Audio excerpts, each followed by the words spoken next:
बाङ्गियो जस्तो लाग्यो त्यो अलिकति यहाँ बाङ्गिएर हो कि हो अलिकति यता सार्नुपर्छ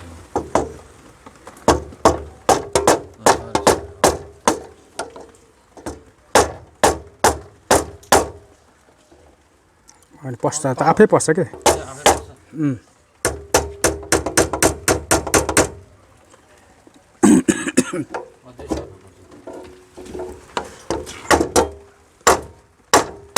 यो पस्यो यो पनि पस्यो ल ठिकमा आयो फेरि हान्नु त होइन होइन अब जान्छ तल तल तान्दै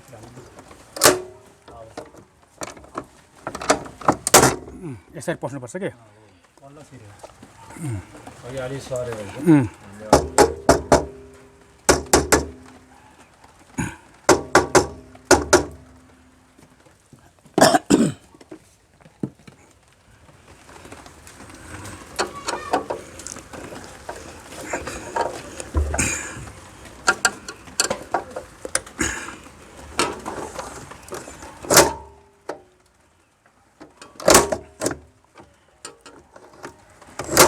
यसरी पस्नुपर्छ नि त यो चाहिँ यो भित्र पस्नुपर्छ क्या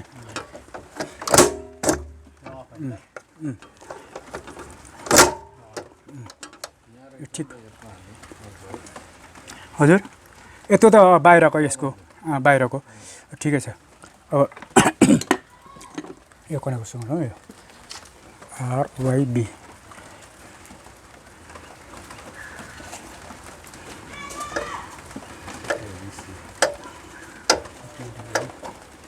टेस्टर कताबाट त्यो मेरो उसमा टेस्टर थियो सानो यो पनि बल्छ होला दिन त भाइ यो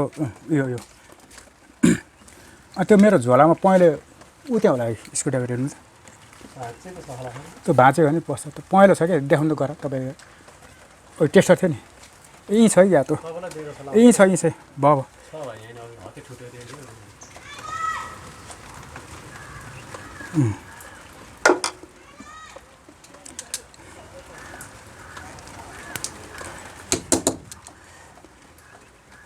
हान्दा फलाम निक्लिनु थाल्थ्यो टेन्सन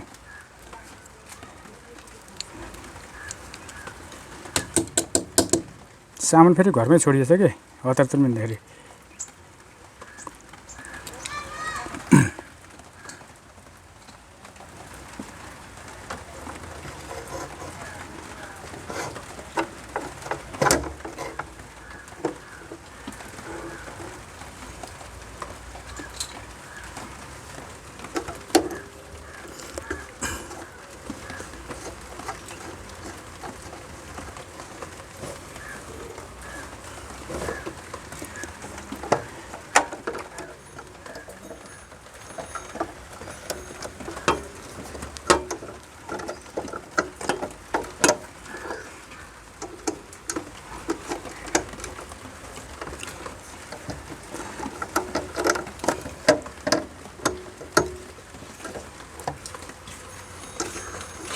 यो आर होइन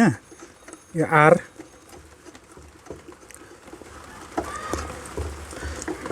यो आर भयो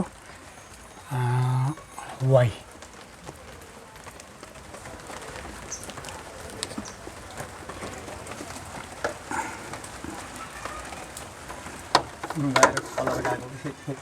भित्र छोपेको यति रातो छ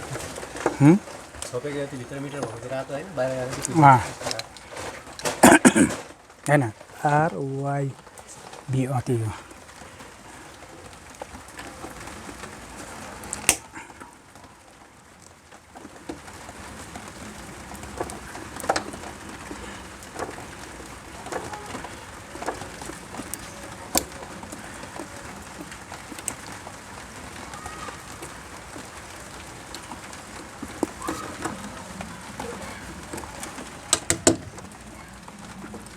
थ्री बेसमा चाहिँ फेरि तारहरू चाहिँ यस्तो हेभी हुन्छ यो निलो तार पनि अझै हेभी हुनुपर्ने हो न्युट्रलको लागि पनि सब न्युट्रल पनि सकेसम्म हेभी नै राखेको राम्रो हुन्थ्यो क्या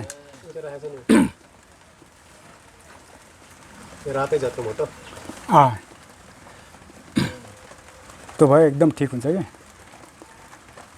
यहाँ त रातो यही त हो नि होइन यो त न्युट्रल हो नि त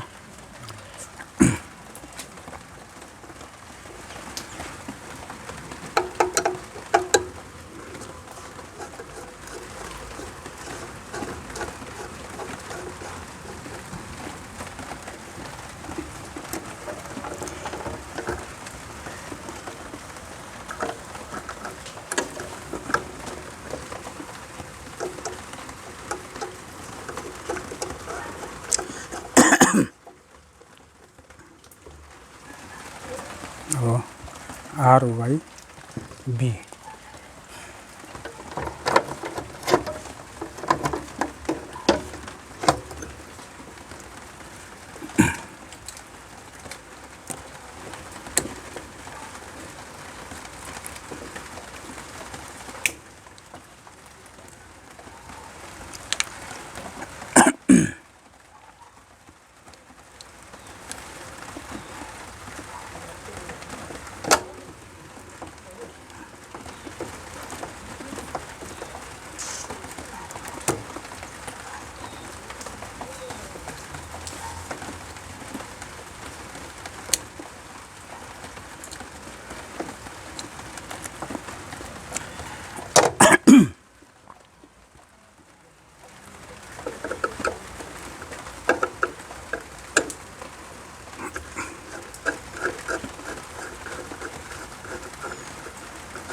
यस्तो तारको टुक्रा छ सर यस्तो तारको टुक्राहरू छ कि छैन फ्युज बनाउनु पर्छ नि फेरि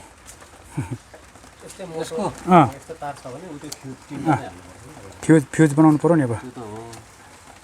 त्यो त अङ्कलको घरमा त आवश्यक बनाएको छ यो तार छोटो चाहिँ अब यही काटेर बनाउनु हुन्थ्यो यहाँ त छैन तार त्यसैलाई त्यति छोडिसकेर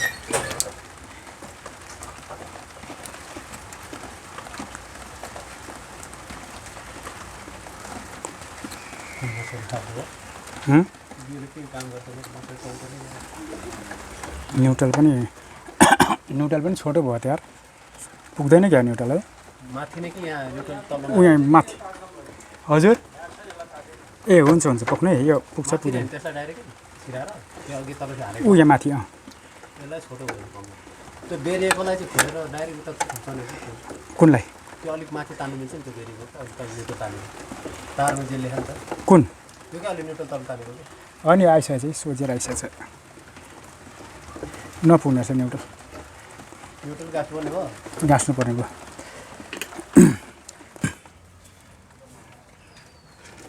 यो चाहिँ हाम्रो 3 बेसको लाइन सर्ट भएको थियो र हामीले चेन्ज ओभर फेरेको यो र हामीले सबै इन्स्टल गरिसकेका छौँ यहाँ चाहिँ एमसी पनि बिग्रेछ र डबल पोल मात्रै चलेछ टिपी हुनु पऱ्यो डिपी भएको छ यो चाहिँ हामीले डाइरेक्ट यहाँ दिएको छौँ र अब हामी सप्लाई दिएर अघि इन्स्टल गर्दै थियौँ फेर्दै थियौँ अहिले चाहिँ हामी यो चलाएर हेर्छौँ यस्तै खुल्लै हो यो ढाक्न मिल्छ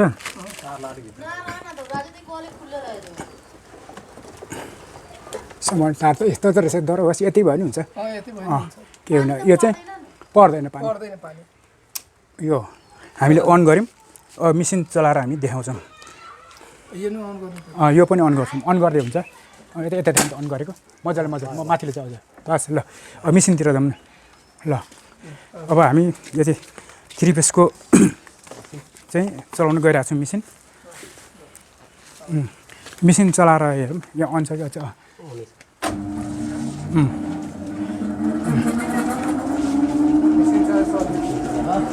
मेसिन चलिसक्यो यता ल्याउनु न